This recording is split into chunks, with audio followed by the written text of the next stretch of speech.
Chegamos, vamos conversar, vamos bater papo, vamos trocar informações. Estamos aqui conversando com Cáritas Ribeiro, economista, secretária adjunta da Secretaria de Planejamento e Desenvolvimento e é presidenta do Conselho Municipal do Trabalho e Renda. Neuzeli Pinto é especialista em teoria do comportamento. É um prazer tê-los aqui. Estamos também com a nossa querida Jonicelma Fernandes, neuropsicóloga e vice-presidenta do Conselho da Criança e Adolescente. Uma coisa que é muito falada hoje em dia é a dupla jornada de trabalho das mulheres.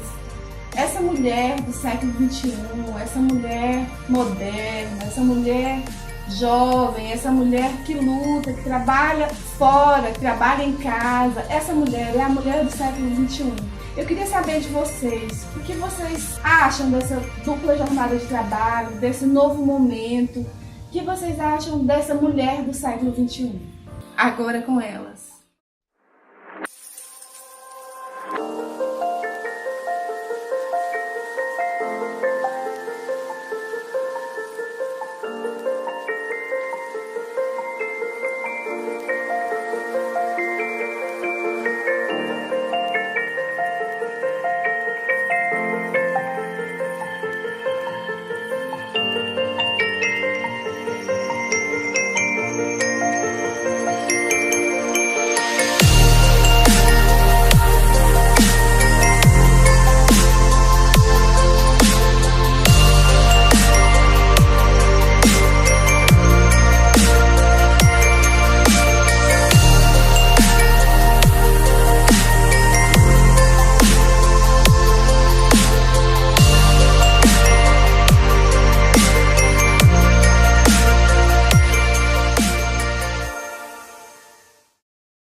Eu creio que é um desafio a cada dia, porque é algo que você tem que estar se superando. Os desafios no trabalho, né, eles vêm cotidianamente, né? E você tem que estar preparado, você tem que estar atualizado, tem que estar estudando para esses desafios do trabalho. E ao mesmo tempo você tem que estar também presente na sua família, né? Porque nós temos filhos. E aí nós temos nossa casa, né? Temos nossa vida, né? Às vezes nós ficamos tão envolvidos com essa questão, com a questão profissional e cuidando das pessoas que estão ao nosso redor, que aí tem até a questão também de às vezes não cuidarmos de nós mesmos, né? Às vezes incorremos nisso. Eu acho que o grande desafio, né, da mulher atual, ela conseguir articular, né, uma rede de apoio dentro da própria família, né? Ou seja, dividir as tarefas, né? Porque essas tarefas não são dela somente, né? As tarefas são de todos os integrantes da casa, né? Então, como que nós podemos dividir esse trabalho, né? Quem tem mais habilidade para quê? O grande desafio da mulher atual, acho que é fazer essa articulação, porque é isso que é o interessante, porque a partir daí os outros membros da família vão começar também a valorizar o trabalho doméstico. E valorizando o trabalho doméstico, valoriza a mulher também, né? Já que essa função por décadas, né, milênios, foi delegada a essa mulher. Um trabalho que não tem um grande valor dentro da sociedade. E isso, consequentemente, desvaloriza essa mulher. Então, quando nós conseguimos articular isso, essa valorização ela pode ser maior. E somado a isso, a gente sabe que muitos papéis que nós representamos e que são cobrados de nós mulheres, é uma construção histórica ao longo, né, do próprio processo, que é uma sociedade muito machista. E eu acho que o maior desafio somado a isso é nós termos o nosso papel, né, de mulher, de sermos mulher. A gente muito é cobrada de cuidar do outro, cuidar dos filhos do marido, todas as competências que a gente precisa responder. Ainda tem que um grande desafio é sermos nós, temos os nossos sonhos, nossas frustrações, nossas aspirações, né, de ser quem eu sou, quem é a Jonicelma, né, nesse papel que muito do que se dá é uma construção histórica. E aí acaba a gente representando vários papéis e aí sozinha, tomando para nós esse cuidar. E por vezes nós ficamos em último lugar, eu diria assim. Então é preciso resgatar o nosso papel, assumir que é uma rede de cuidados, né? Não é só nosso, os trabalhos de casa não são só nossos, é uma rede que se constrói de envolver companheiros, companheiras, próprios filhos e fazer com que essa dinâmica tire das costas das mulheres. Dessa possibilidade de ser nós mesmos, a gente precisa Organizar o nosso tempo também, é fundamental organizar o tempo. E aí, já que a gente está diante de muitos papéis, e alguns são atribuídos a nós mulheres, e por vezes não temos como fugir, ou alguns são escolhas, né, eu diria. Ser mãe, muitas das vezes foi uma escolha, casar, trabalhar, é uma construção histórica. Lidar com isso pode gerar sofrimentos, frustrações. E aí, o que eu faço no meu dia a dia, né, da própria maternidade? É sempre diante dos desafios dizer, foi uma escolha, porque no meu caso, pessoal, foi uma escolha ter filho. Eu quero ter esse filho. Então, é preciso lidar bem com essas escolhas, ou talvez não escolhas que a vida nos impõe, sem muito sofrimento, né? A gente vive um momento da sociedade que são cada vez mais exigências, e é preciso dizer até que ponto eu posso ir. Eu acho que é fundamental essa questão de você saber dizer não. Nesse processo em que nós, né, estamos assim, sufocadas, né, e puxando sempre muitas atividades para nós, né? Essa decisão de dizer não é muito importante. Mas não é fácil dizer não, né? Não. Dizer não com tantas coisas, com tantas atividades que a gente tem que desenvolver, que a gente tem que fazer, que de certa forma é de nossa responsabilidade, e aí dizer não é um peso. Mas é importante saber dizer não, né? E que parecem tão emergentes. E aí aquele sentimento que nós temos, né, que de mãe, de provedora, né, de cuidadora, e aí nós partimos, né, para isso, em defesa disso, e acabamos assumindo, né, muitas responsabilidades, né, no nosso dia a dia. Chega no final do dia cansado.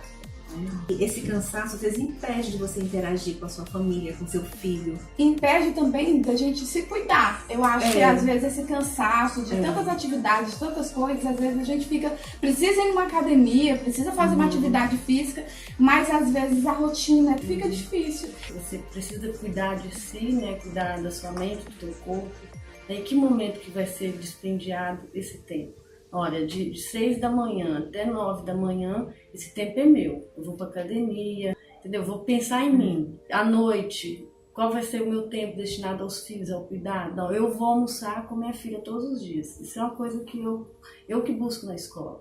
Então, olha, eu vou buscar minha filha e eu vou almoçar com ela. Então, isso eu não abro mão. Isso é dispendioso, mas é algo que eu propus para mim. Né? Eu poderia ficar lá e alguém pegar e almoçar por aqui, sozinha, com o irmão. Porque para você disciplinar também você tem que ter limites, né? Porque o dia só tem 24 horas. Se você quiser pegar tudo, mais que você seja disciplinado, você não vai conseguir assumir, né? A escolha nessas prioridades, elas são importantes para todos os espaços da nossa vida, porque a gente não vai conseguir fazer tudo, mas não vamos dar conta de tudo, né? Você que está aí nos assistindo, pensar, meu Deus, e agora um monte de coisa para fazer, senta... Fala, peraí, o que é prioridade para mim agora, nesse momento? Né? É o meu momento, é o momento de priorizar os meus filhos, o meu marido, o meu trabalho, a minha companheira, o meu companheiro. Partindo dessa escolha, você se organiza e consegue tranquilamente fazer. A minha prioridade é essa, o meu dia só tem um dia, o dia tem 24 horas. Aí você acumula muita coisa e acaba não fazendo nada. Então, eu particularmente, minha experiência... Eu hoje faço atividade física, eu trabalho, tenho minha postura de militância, meu trabalho, tenho a minha família, né? Faço estudo, voltei para o banco da universidade, pergunto como é que tu dá conta de tudo isso, mas são escolhas que faço e a organização também do tempo. Mais coisas aparecem, mas como eu tenho essas 4 prioridades, que são o trabalho, a militância na área da infância, o meu filho e os meus projetos pessoais, então essas são as minhas prioridades, então, para o dia e para a semana, para o mês, para a vida. Se ela essa prioridade, ao longo do tempo elas vão mudando.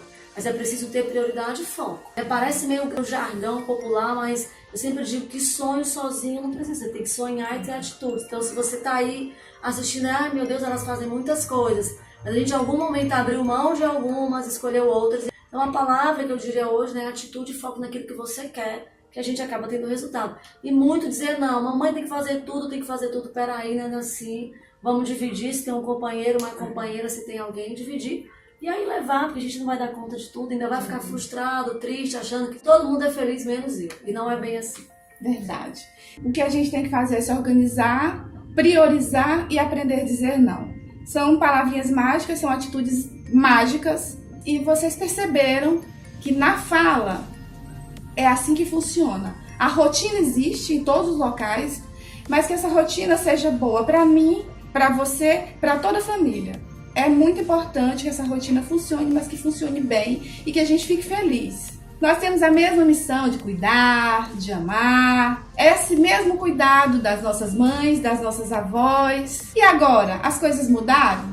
Agora é com elas. O que vocês acham, meninas? Mudou bastante, muito mesmo.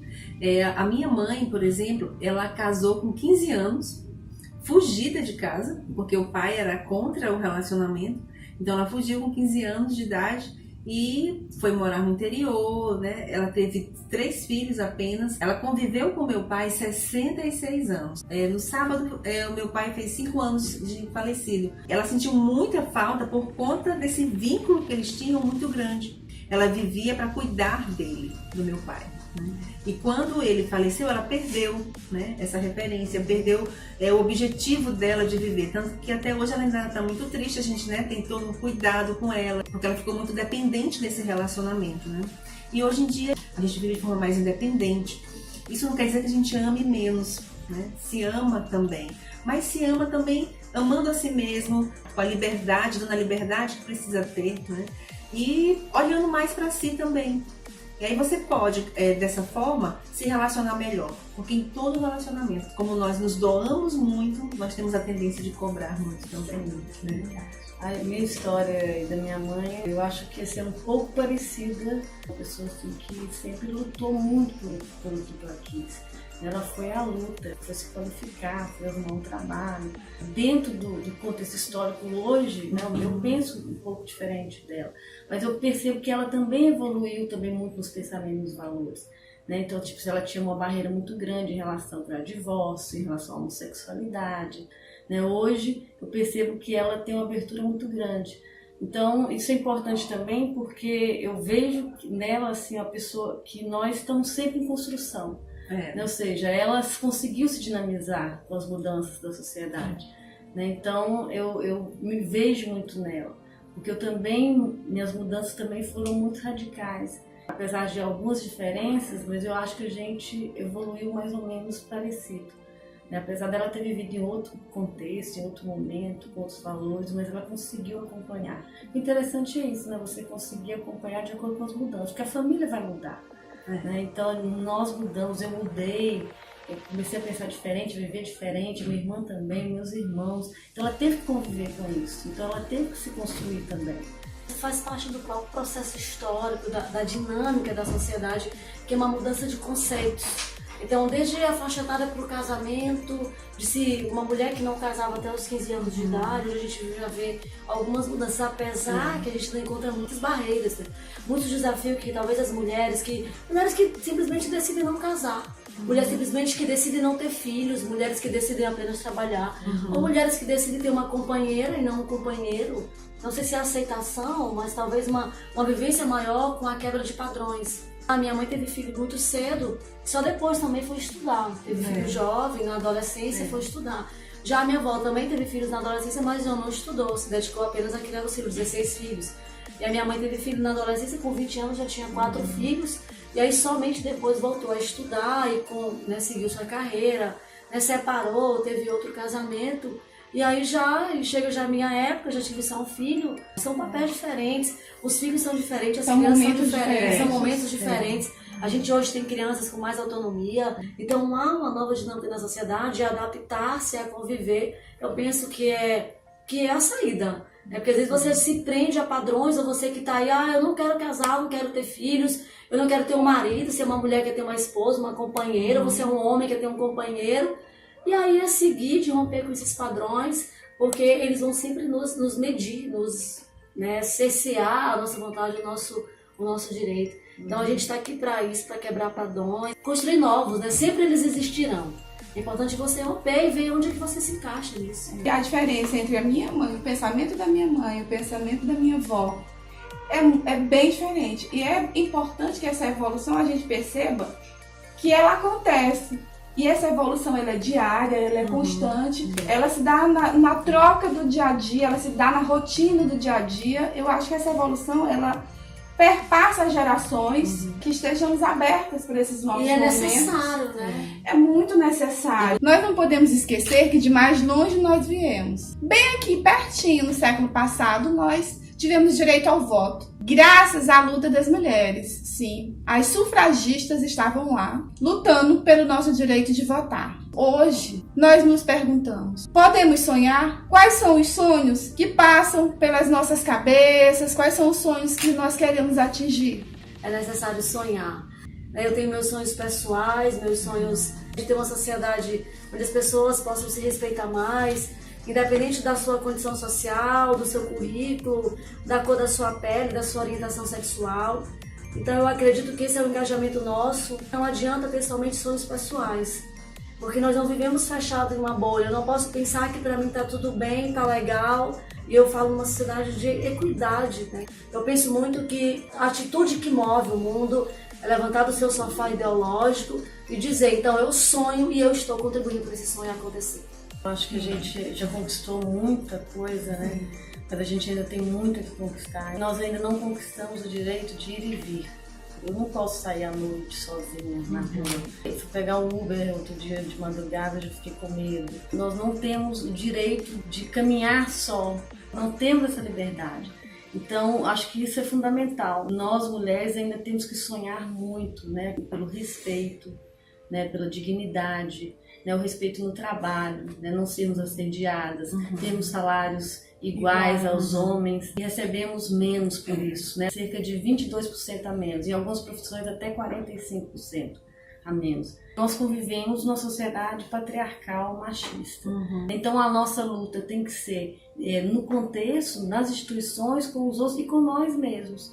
Possibilitando a capacitação dessas mulheres, podendo estar mostrando novos mercados de trabalho, né? Então isso, para mim, como plano, como projeto de futuro, é algo palpável, né? Então, em termos de futuro, eu penso muito isso, em poder atuar de forma mais assertiva, né? E me preparar para isso, para atuar nesses grupos de mulheres, para que eu possa estar contribuindo dessa forma. Atitude, coragem, liberdade. As mulheres do século XXI marcam, registram, são ousadas, são corajosas, são livres. Juntas elas fazem a diferença. Queria agradecer aqui a presença da nossa amiga Cáritas, da nossa amiga Neuzeli e da nossa amiga Janicel. Um prazer imenso conversar com vocês, um prazer imenso trocar experiência com vocês. Eu acho que nada mais justo do que a gente encerrar nosso momento com uma fala. Levanto a minha voz, não para que eu possa gritar, mas para que aqueles sem voz possam ser ouvidos. Malala.